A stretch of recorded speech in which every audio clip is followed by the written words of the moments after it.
Hello, this is Ramirez with Tidewater Renaissance Fighting Arts, and today I want to talk a little bit about gloves and when I'm training.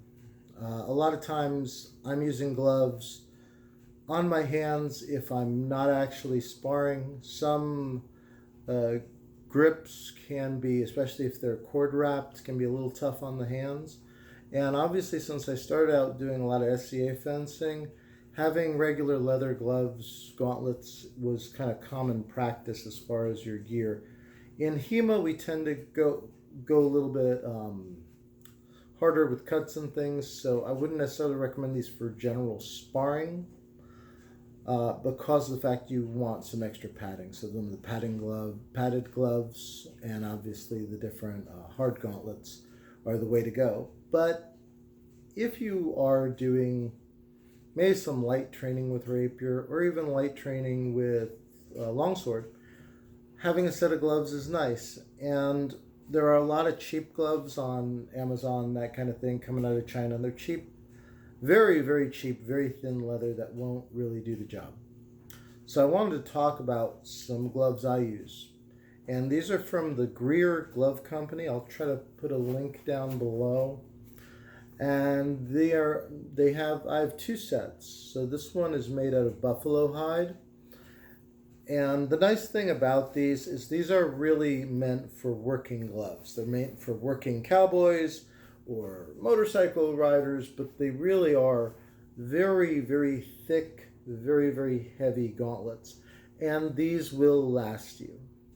That said, they're not as cheap as the ones you'll find on Amazon. Generally, these are around $70 a pair. I'll try to show you on the inside just how thick that leather is.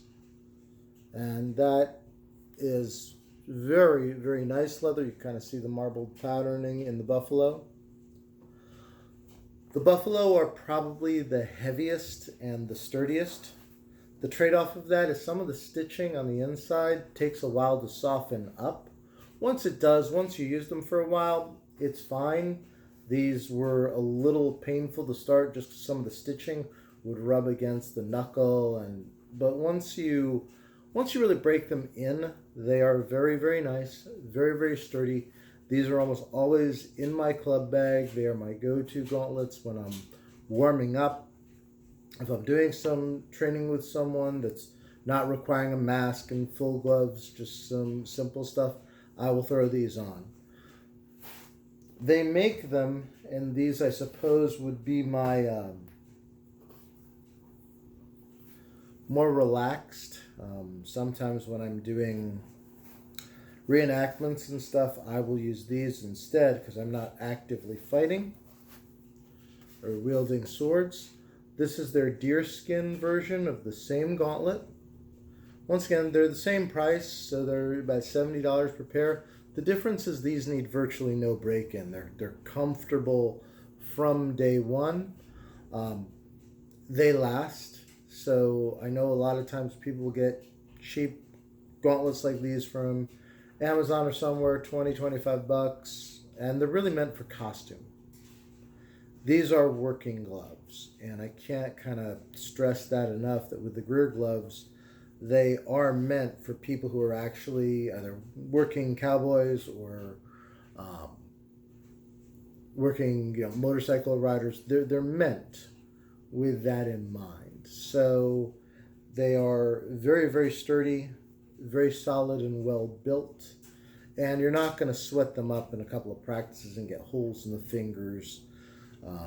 These are very thick, very heavy. I've had these for several years at this point, and they do quite well. Once again, you'll see these aren't quite as thick as the buffalo. Buffalo hide, just a little bit thicker hide.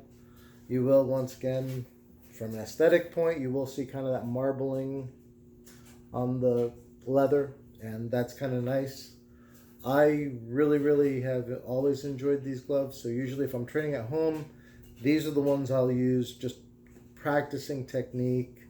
And then, as I said, the bull hide are the ones, heaven forbid I should take a whack or something, someone should hit my hands. These are a little heavier, a little thicker, and once again, took a little while to probably about a month or so of wear and sweat and things to get them to soften up, but they did, and they are perfectly fine. As I said, I don't think they will ever compare to the deerskin, but they are still very comfortable and very good if you're just wanting to do some light training. Just something to have on your hands so you don't get abrasive if you're using cord wrapped hilts. So yeah, I'm a big fan of these. And once again, I'll put a link in the description. So this is the deer, this is the buffalo. They come in a tan color as well. I think they may even come in more colors than that if you go to their website, but I know generally not all the distributors carry all the colors, so black is kind of easy to get. So that is a quick review of some of my favorite gauntlets for training, leather gloves for training. And once again, these are the Greier Glove Company gauntlets. And you can get them with fringe, like cowboy style. They also come without the fringe. That's what I buy. And I just want to let you know about them. So if you're looking for a nice set of leather gauntlets to do some practicing in, or if you're, let's say you're here and you do SCA rapier and you just need a set of nice leather gloves. I know that some of the stuff out there is not the best quality. These are nice, heavy work gloves that don't look like work gloves. They look like gauntlets. They feel like gauntlets, and they will do a very nice job. I'll talk about some other gloves and some more reviews coming up. But in the meanwhile, I'm Ramirez with Tidewater Renaissance Fighting Arts, and I thank you for joining me, and I'll see you in the next video.